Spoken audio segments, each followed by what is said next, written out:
안녕하세요. 생생예수가 무슨 뜻이죠? 아침에 생생하게 예술을 만나는 방송. 예, 생생예수를 찾아주신 여러분 진심으로 환영합니다.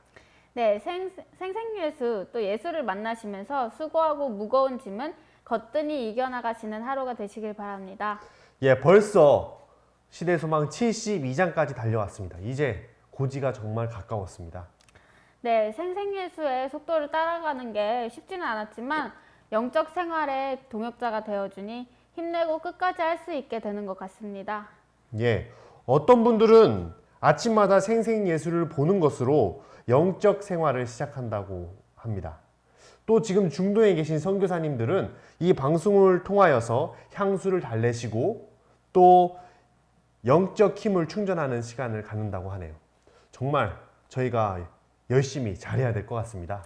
네, 맞습니다. 또 앞으로는 예수학교 홈페이지의 생생예수 방송에 요일별 특별 순서가 컨텐츠별로 정리가 된다고 하네요. 백 목사님의 잠깐만은 잠깐만대로, 내 선교지요 그래픽은 또 내 선교지요 그래픽대로. 예, 정말 그렇게 된다면은 다른 각도에서 좀 더 예수님께 집중할 수 있을 것 같습니다. 저 같은 경우에는 시대의 소망 따라 부르기를 좀 더 볼 것 같은데요. 시대의 소망 따라 부르기 그 노래를 집중적으로 배울 수 있는 그런 기회가 될 수 있을 것 같습니다. 네, 저희 생생예수 방송은 87장을 끝으로 잠시 숨고르기를 할 테지만 컨텐츠들은 다시 새로운 활력을 불어넣기 위해 개편이 되니까요. 기대 많이 해주시고 또 많이 이용해 주시길 바랍니다. 예, 오늘은 1월 13일 화요일 시대의 소망 72장 나를 기념하여 시작합니다.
네, 정말 기분을 상쾌하게 만들어주는 영상인 것 같습니다. 네, 예수께로 재림으로라는 밴드에서 박수영 님이 소개해 주신 영상인데요.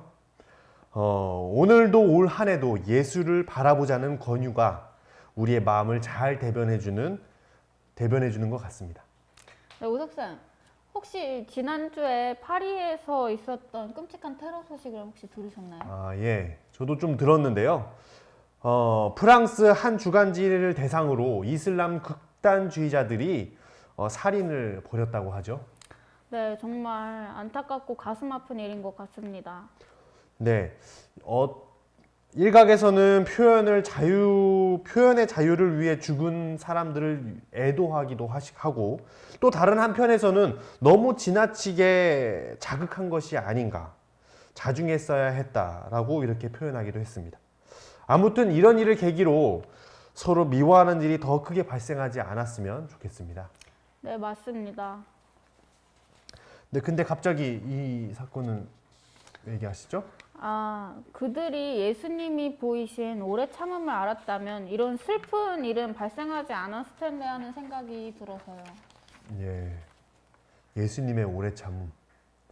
어떤 부분을 말씀하시는 거죠? 네, 백근철 목사님을 잠깐만 만나보고 또 이야기해 보도록 하겠습니다. 아, 그럴까요? 예, 백근철 목사님의 잠깐만 만나보시죠.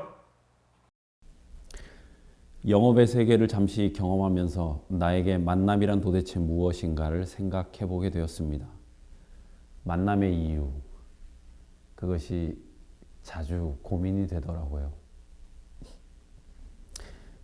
이유 없는 만남은 정리해야 할 겁니다. 그것이야말로 이익을 매개로 한 만남의 본질이니까요. 유다에게 있어서 만남은 그런 것이었습니다. 주고받는 거래, 심지어 사랑마저도 거래라고 생각을 했던 것 같아요. 그에게 있어서는 만남은 다른 아닌 교환의 과정이었던 것이죠. 상대에게 무엇을 얻어내는 것이 그에겐 사랑이었을 겁니다. 어떤 사람들은 관계와 사랑을 늘 그런 차원에서 생각을 하죠. 그랬기 때문인지 유다는 예수님에게서 더 얻어낼 것이 없자 예수님을 팔아버립니다. 그런 식으로 진리에 대한 진지한 물음이 사라지면 그 자리를 차지하는 건 늘 자본이고 물씬 숭배일 겁니다. 그러나 예수님은 잃어도 좋을 사랑을 합니다. 이유 없는 만남, 까닭 없는 관계를 지속하는 것이죠. 예수님은 변하지 않습니다. 그에게는 사람에 대한 사랑이 곧 진리였죠. 자기를 팔 자도 사랑합니다. 자기를 팔 자의 발을 씻기고 자기를 팔아버릴 사람에게 빵과 포도주를 나눠주시는 것이죠. 그리고 그 사람에게 내 살을 먹고 내 피를 마시라고 합니다. 팔아버리는 사랑과 팔리우는 사랑의 극적인 대조를 보는 것이죠. 시대의 소망은 배신자 유다에 대한 예수님의 사랑을 이렇게 표현하고 있습니다. 이 유혹받은 영혼을 다루심에 있어서 예수님의 오래 참으심은 참으로 놀라웠다. 유다를 구원하기 위하여 하실 수 있는 일은 무엇 하나 하지 않으신 것이 없었다. 사단이 하나님께 물었다고 하죠. 욥이 어찌 까닭 없이 여호와를 경배하겠습니까? 그에 대한 답을 한 사람은 어쩌면 그리 아니하실지라도 라고 고백한 다니엘의 세 친구들이 아니었을까요? 신앙하는 이유, 여러분들은 어디에서 찾고 계세요? 유다는 예수님께 얻을 것이 없자 예수님을 팔아버렸다. 정말 유다는 자기의 유익을 주지 못하는 그 관계를 그냥 두지 않고 정리해 버렸습니다. 네, 그러나 예수님은 자기를 팔려고 한 유다를 잘라내버리지 않으시고 끝까지 노력해 주셨어요. 유다에 대하여 알고 계셨지만 그의 발을 씻기시고 떡 한 조각, 포도주 한 잔까지 나누어 주셨어요. 예, 정말 잘라내기를 선택한 그 이슬람의 극단주의자들과 참 다른 대조적인 모습을 보여주고 계십니다. 네, 맞아요. 예수님은 유다를 대하는 모습은 다른 제자들에게도 큰 위로와 교훈이 되었다고 하네요. 예.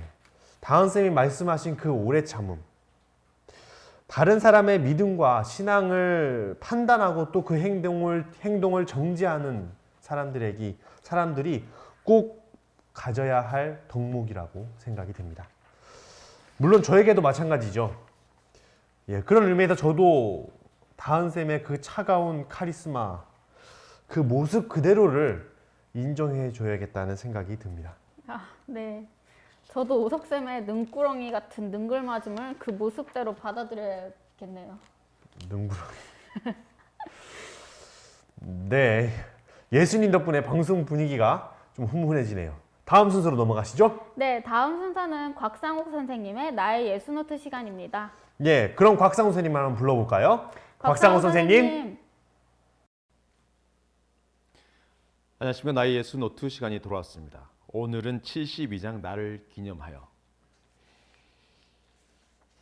이 장만큼 드라마틱한 장면을 우리가 상상해 볼 수 있을까요? 그런 여러 가지 충격적이고 또는 우리가 생소하게 생각하는 성경의 여러 장면들이 있지만 화가들이 가장 즐겨 그려하고 싶어 했던 장면도 바로 이 날을 기념하여 라고 말씀하시면서 제자들에게 떡과 잔을 돌리시던 예수님의 모습이었습니다. 우리가 잘 알고 있는 것처럼 많은 화가들이 바로 오늘 우리가 읽고 명상하는 이 장면을 그려내기 위해서 몹시 애를 썼는데요. 왜냐하면 이 자리에서 예수님은 구원의 섭리를 아주 자세하게 설명하였을 뿐만 아니라 그것을 수긍하는 자와 반대하는 자, 심지어 예수를 배신하는 자도 이곳에서 갈렸기 때문입니다. 예수님께서 자신의 살을 그리고 자신의 피를 마시라고 하는 이 충격적인 장면은 이후 많은 이 비기독교 신자들에게도 엄청난 충격을 가져다 주었죠. 우리에겐 지금 익숙한 이야기이긴 하지만 말입니다. 그래서 이 72장을 묵상하면서 저는 이렇게 노트를 한번 표현해 보았습니다.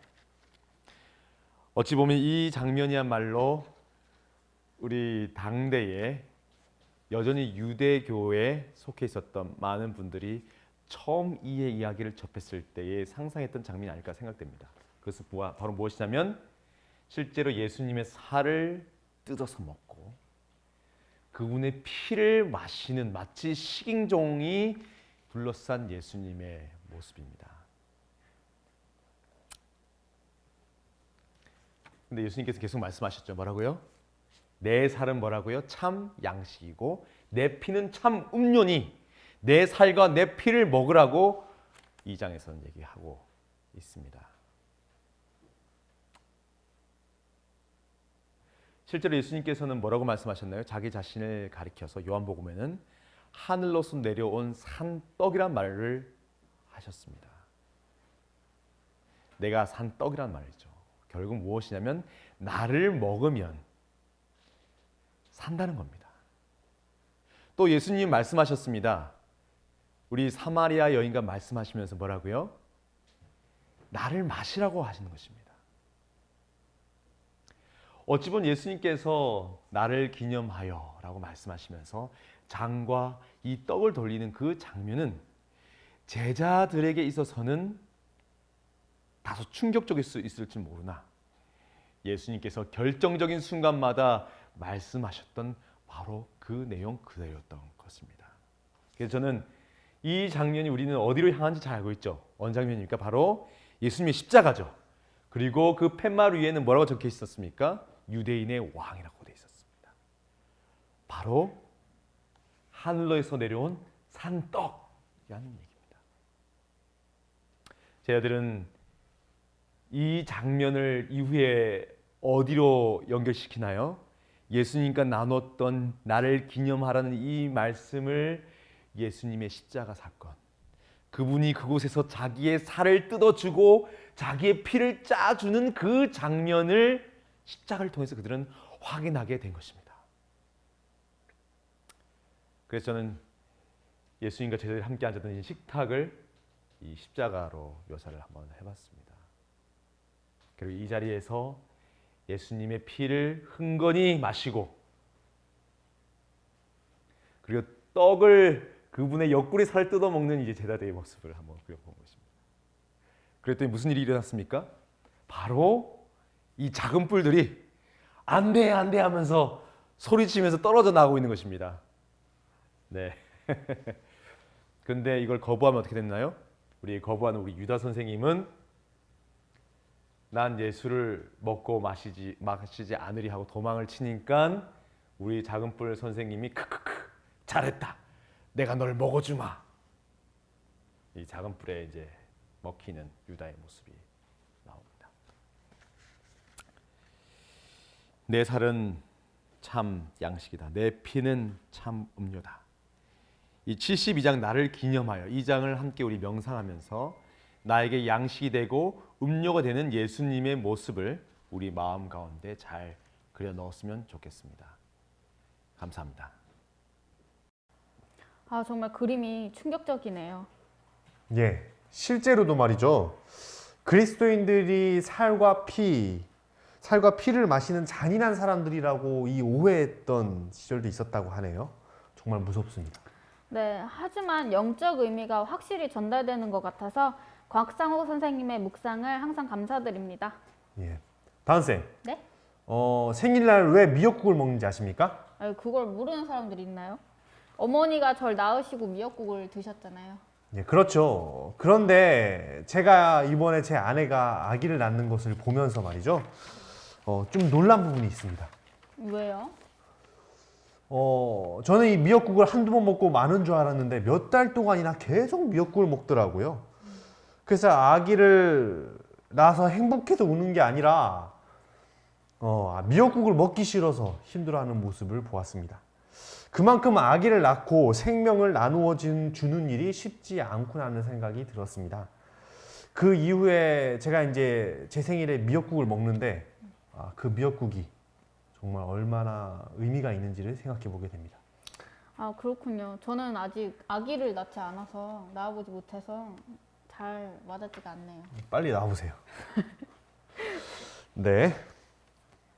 우리가 성만찬 예식 때 떡과 포도주를 마시면서 예수님을 기념하지 않습니까?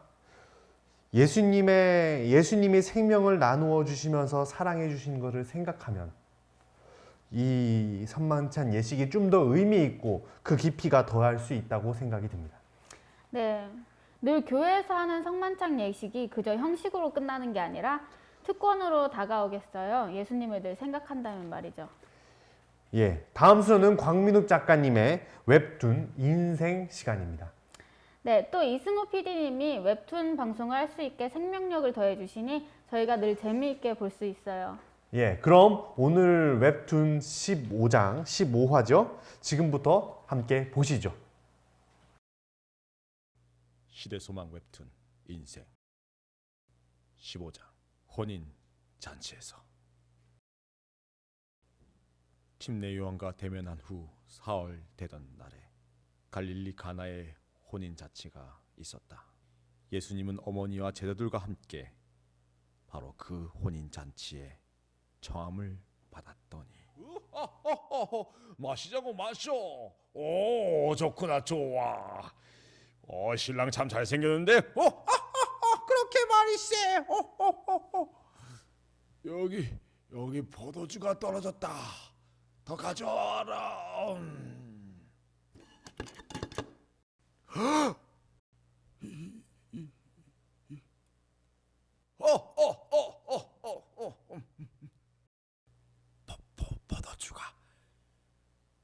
포도주가 떨어졌사옵나이다. 이 당시 혼인 잔치는 며칠씩 진행되는 관습이 있었다. 이 혼인 예식에서 잔치가 끝나기 전에 포도주가 떨어졌다는 것은 접대가 소홀했다는 표시처럼 볼 것이었다.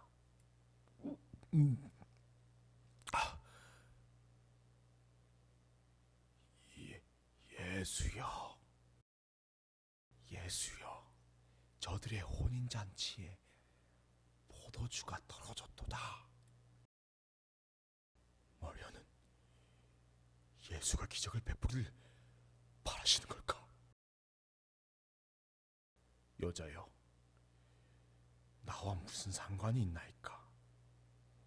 내 때가 아직 이르지 못하였나이다.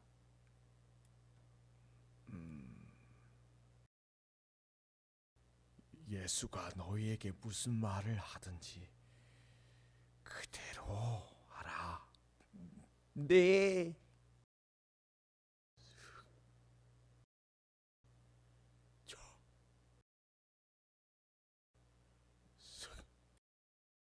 여기에 물을 가득 채우거라. 네. 콸콸콸콸콸콸콸콸. 샤. 샤. 이제는 이것을 떠서 연회장에 가져다 주어라. 이건 야 이거 좀 이상하잖아. 뭐지 물을 왜?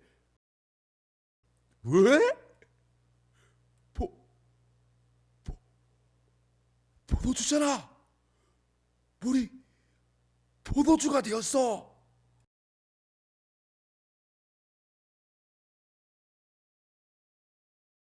으,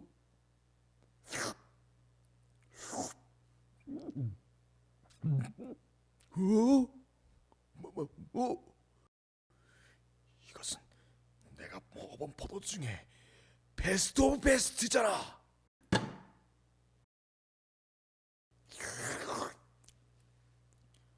어느 잔치든지 처음엔 좋은 포도주를 꺼내다가 사람들이 취한 후에는 낮은 포도주를 내거늘 이 혼인 잔치는 다른 곳과는 다르군. 아주 만족스러운 잔치구나. 야, 도대체 포도주. 그러니까 이렇게 해서 예수가 그렇게 해서 저렇게 이렇게. 그러한 일이 뭐 하는 게냐? 어서 그분을 찾으라. 혼인 잔치를 즐기던 사람들은 포도주의 기적을 베푸신 분이 바로 예수님이라는 것을 뒤늦게 알게 되었고, 그들이 예수님을 찾았을 때는 이미 제자들도 알지 못할 만큼 조용히 물러나셨다는 것을 알게 됐다. 예수님의 본성은 사교적이셨다. 유대인의 혼인 예식은 그분에게 인상적인 행사였으며 그 기쁨은 인자에게 불쾌하지 않았다. 예수님이 이 잔치에 참석함으로 혼인을 하늘의 제도로서 존귀하게 하셨다. 네, 감사합니다. 네, 인물들의 표정이 정말 리얼한 것 같습니다. 표정에서 오는 감정의 전달이 묵상하는 데 더 생동감을 주는 것 같아요. 네. 저희가 준비한 순서는 여기까지고요. 저희는 내일 다시 찾아뵙도록 하겠습니다. 네, 또 프랑스에서 일어난 사건은 종교 간의 문제가 될 수도 있지만 이런 사건으로 서로의 마음을, 특별히 복음 전달의 기회가 막히는 것은 아닌지 걱정이 됩니다. 예, 맞습니다. 사건을 당한 유가족들과 마음의 상처를 입은 사람들이 마음의 위로를 받고 이런 일을 다시 벌어지지 않도록 서로를 또 이해할 수 있도록 우리가 기도해야겠습니다. 네, 그럼 구호 외치고 마치도록 하겠습니다. 그럴까요? 예수를 보고 듣고 따라하라.